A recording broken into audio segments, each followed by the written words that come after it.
Watch as this bulldozer completely destroys this school bus.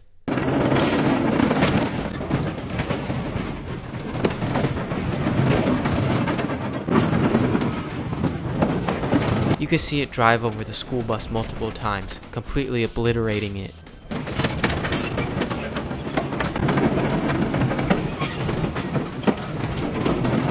This shows the power of the machine and why only trained professionals should drive it.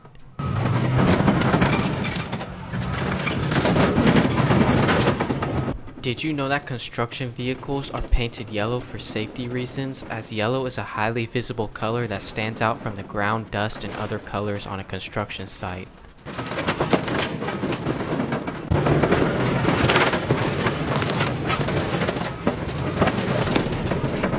What would you do if you were inside of that school bus? Comment down below.